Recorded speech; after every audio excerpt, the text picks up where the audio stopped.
તો આપણે કેટલાક સૂત્ર જોયા, એના એક્ઝામ્પલની પ્રેક્ટિસ કરીએ. ઉદાહરણનો દાખલો છે, હું તમને કમ્પ્લીટલી સમજાવું છું. વિકિરણના 1 મોલ ફોટોન જેની આવૃત્તિ આપેલી છે 5 × 10⁻14 હર્ટ્ઝ, તો તેની ઉર્જા ગણો. તમને ખબર છે કે વિકિરણના ફોટોન હોય તો એની ઉર્જાનું સૂત્ર હતું, યાદ છે ને? E એટલે આપણે આવી રીતે લખ્યું હતું, E પ્રપોર્શનલ ન્યુ, એટલે કે E = h ન્યુ. પણ આ છે ને એક ફોટોન માટે હતી. આપણે તો અહીં કેટલાની વાત કરેલી છે? 1 મોલ. તો પહેલેથી જ લખી દઈએ ને 1 મોલ માટે. 1 મોલ એટલે કે n. તો કેટલા? n h new. ત્રણેયની કિંમત મૂકી દઈએ. ચલો, n ની 6.022 × 10⁻23. આ સંખ્યા છે મોલ ઇન્વર્સ કહેવાય એને. 1 મોલે આટલી સંખ્યા એટલે 1/મોલ, રાઈટ? એના ગુણાકારમાં h પ્લાન્ક અચળાંક 6.626 × 10⁻34 જૂલ સેકન્ડ. હવે છે આપણે શીખ્યા પ્લાન્ક અચળાંક. પ્લાન્ક અચળાંક તમે તૈયાર કરી દેશો. અને આવૃત્તિ હર્ટ્ઝમાં જ આપેલી છે, એટલે તો એકમમાં જ છે. એટલે 5 × 10⁻14 હર્ટ્ઝ એટલે આપણે શું લઈએ છીએ? Second inverse. ક્લિયર? તો અહીંયા જુઓ, એકમની વાત કરીએ. એકમની તો સેકન્ડ ઇન્વર્સ ને સેકન્ડ જાય ને, આ 1/સેકન્ડ એટલે સેકન્ડ જતા રહે. તો બાકી શામાં રહ્યું? જૂલ. આનો તો એકમ નીકળી ગયો, એટલે જૂલ મોલ ઇન્વર્સ. એટલે અહીંયા જે જવાબ આવશે એ શામાં આવશે? Joule mall inverse. એટલે કે 1 મોલના આટલા જૂલ એનર્જી આવશે, બરોબર? અને એનર્જી જે છે તમે સાદુરૂપ આપશો તો લગભગ 1995110 આટલા જૂલ આવશે. અને તમારે એને કિલો જૂલમાં ફેરવવા હોય તો 1000 વડે ભાગવાના. 0.51 કિલો જૂલ મોલ ઇન્વર્સ. આટલી એનર્જી આવે. કેલ્સીથી ભાવશે ને ગાતોના, બરાબર? તો 7મા 8મામાં શીખ્યા હશો તમે. ગુણાકાર કરી દેજો, કારણ કે સાદું કેલ્ક્યુલેટર વપરાય છે, બરાબર?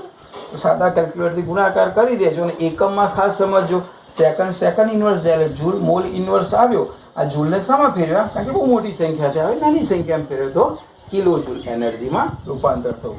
એટલે કે આ વૃત્તિવાળા છે ને 1 મોલ ફોટોન હોય તો એની તાકાત કેટલી થાય? 199.51 કિલો જૂલ પ્રતિ મોલ. આટલી એનર્જી એમની પાસે છે, બરાબર? તો આ ઉદાહરણનો દાખલો છે, એક વખત ફરી તમે જોઈ લેજો.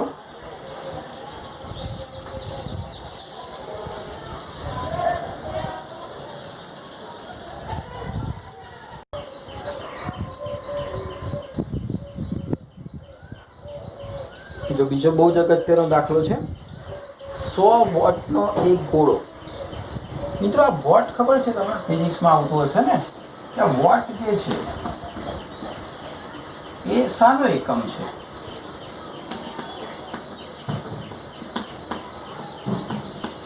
પાવરનો એકમ. પાવર એટલે ઉર્જા,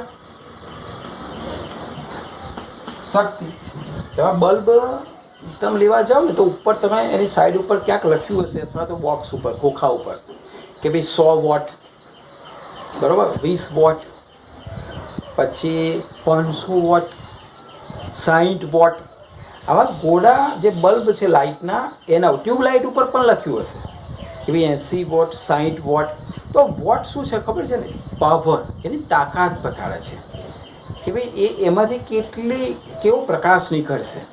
તો વોટ જે છે શાનો એકમ છે? પાવર, એટલે કે ઉર્જાનો એકમ છે. અને એ પણ તમને કહી દઉં કે આ તમે યાદ રાખજો, 1 વોટ જે છે ને, 1 વોટ એટલે કે 1 જૂલ સેકન્ડ. એવું પણ તમે યાદ રાખજો. હા, 1 વોટનો મતલબ શું થાય છે? 1 જૂલ સેકન્ડ ઇન્વર્સ, બરાબર? અથવા તો આપણે જે વાત કરીએ, હા, second inverse.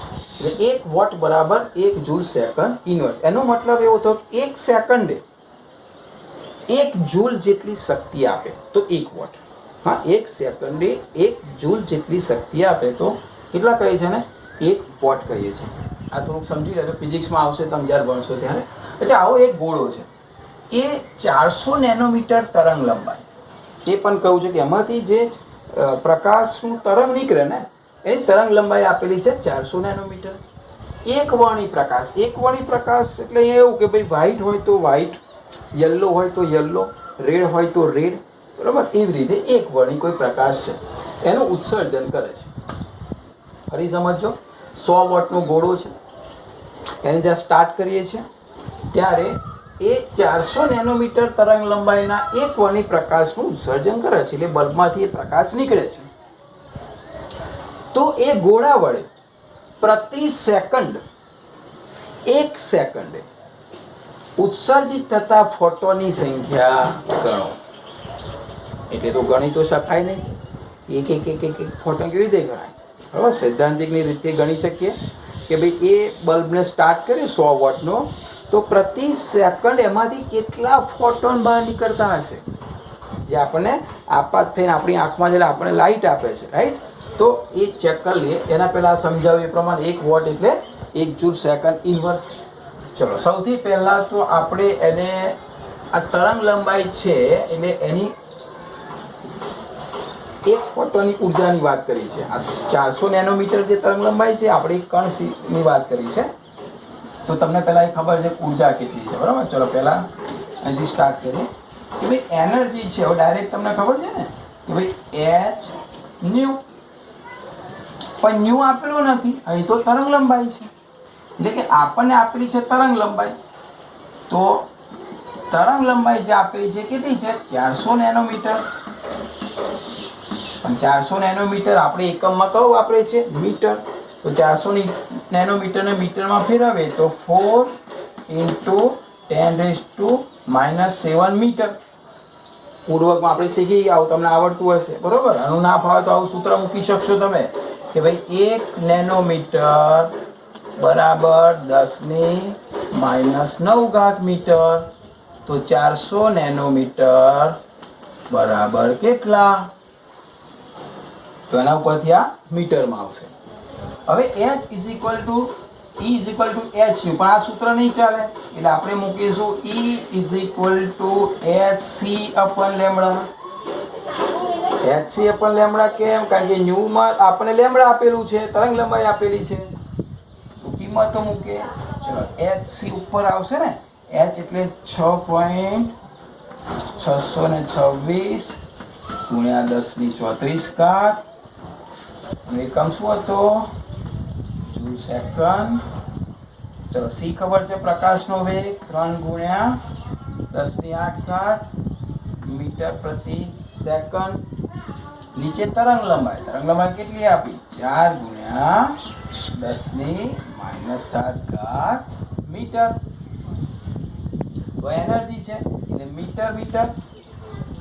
Second inverse second એ સમાય જૂલમાં. આનું સાદુરૂપ તમે આપશો ને, તો સાદુરૂપમાં આપશો તો 4.969 × 10⁻⁻⁹